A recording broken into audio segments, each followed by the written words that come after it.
Okay, it's billed as Portland's largest and most important public works project. And today, City Council got an annual progress report on the Bull Run treatment facility that's under construction.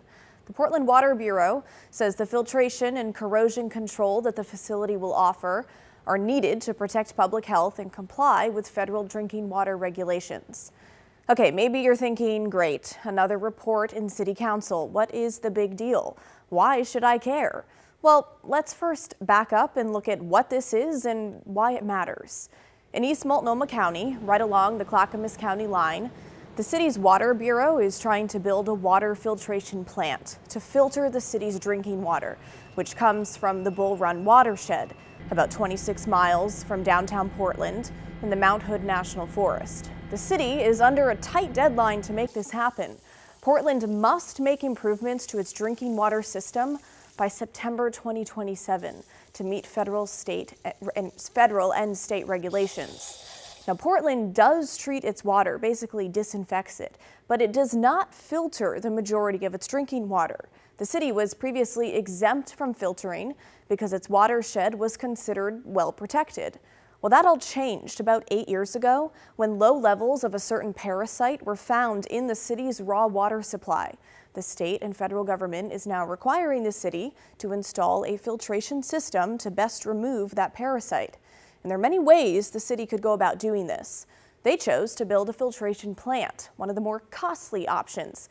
But it's in an effort, the city says, to safeguard potential impacts from future wildfires and landslides. I caught up with the head of the city's Water Bureau just a few hours ago.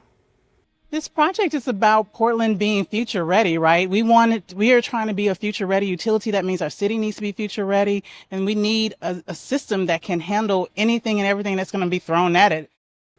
Okay, here's a look at the timeline for where things stand right now. It broke ground last year, and we're currently in the orange rectangle. The facility and pipeline construction is underway. But that blue diamond in 2027 looms large. That's the state deadline to have this thing up and running. So I asked the Portland Water Bureau director what happens if the city does not meet that deadline. So we don't like to talk about what it means if we don't, but if we don't, we're looking at things like sustained boil water notices.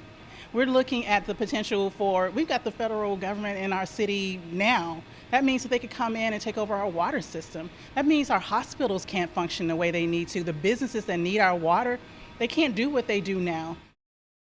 The project was recently delayed for 5 months due to a land use permitting issue after residents who opposed the site succeeded in appealing a county approval. But fast forward to about 3 months ago, so in June, the Portland Water Bureau announced it was restarting construction after the state overruled that appeal. Earlier this month, our photographer got to go inside the filtration plant. Here's video from that tour. Construction is currently underway 6 days a week from 7 in the morning to 6 at night. And this is what those on the ground had to say about operations there. Currently on site today, there's about 350 people. About 200 of those are trades folks that are actually doing the construction work, representing a number of trades. I think there's over 15 different types of trades and trade unions. Okay, but let's get back to why so many East Multnomah County residents oppose this project. 17 people submitted written testimony to council today, 6 in support, 11 against it, including Katrina, who wrote in part, "Dear Council, the webpage claims there are no new impacts to the community. Residents along haul or detour routes and farms facing access or soil restoration issues would disagree." And Laura questions the project's cost and how that will ultimately impact her. The report highlights construction dollars but understates total program cost without full soft cost detail. Is the project cost closer to $3 billion? Ratepayers need clear, complete math before you accept the report. Delays have caused the project cost to balloon over time from an estimated $500 million in 2017 to a more recent estimate of more than $2 billion. And yes, Portlanders will feel the impact of that on your water bills. The latest 5-year plan includes a water rate increase of just over 8% each year because of this project. That's the thin blue line there at the top. Okay, this graph, we admit, it's a little confusing to look at, But if you check out the blue bars in the background, for this year, the average monthly bill is $160 for water, sewer, and stormwater. But with all these hikes on the way, that's projected to surpass $200 a month by mid-2029. Now, when it comes to the water rate hikes, about 1/3 of that money will pay for the filtration facility and pipelines. 1/3 will go toward other capital improvements, and 1/3 will fund increases from inflation. Well, today at City Hall, councilors Jamie Dunphy and Loretta Smith both had concerns about how this would impact people in their district, District 1, East Portland. I really want to just acknowledge the genuine strain that this will put on families, especially in low-income families, who are a lot of times living paycheck to paycheck, and seeing a huge increase on their water bill like this is going to hurt. It's going to require sacrifice. But the cost of the water is incredible. I looked at my bill last night and paid it. I was like, wow, this is huge, and I'm just one person that uses water. We have some challenges. The average salary of a family in District 1 is $60,000 a year compared to the average salary in the other 3 districts of average $92,000. So I just wanted to keep that in mind. I know we have to build something, and I know we have to pay for it. And we cannot actually pay for this on the backs of an internal service fee. Okay, here's what the head of the Portland Water Bureau had to say today about these incoming rate hikes and why cost for this project has to fall on you.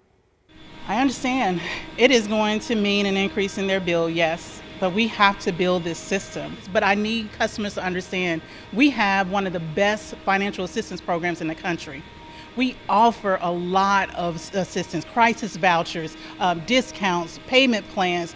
We work with our customers to do everything we can to keep them in accessing safe, clean water. She says they have asked the federal government for loans, and they're looking at grants to offset the cost for Portlanders. But despite the higher rates, councilors accepted the project report today with 10 yes votes. 2 councilors were not there. Some councilors added that they know the project is not perfect, but say the city must move forward. The cost of not doing anything is a significant burden that future generations will bear. Portland is one of the last cities, maybe of our size, to have unfiltered water. We're kind of behind the rest of the country in doing that. I mean, yes, Councilor Ryan, we have fabulous water, we have a great system, and it tastes really great, but we are one of the last in the country to actually filter it all. Okay, now it's your turn to weigh in. Do you support this project? Why or why not? What about those water bill increases coming your way? Email us at thestory@kgw.com or call and leave us a voicemail, 503-226-5090.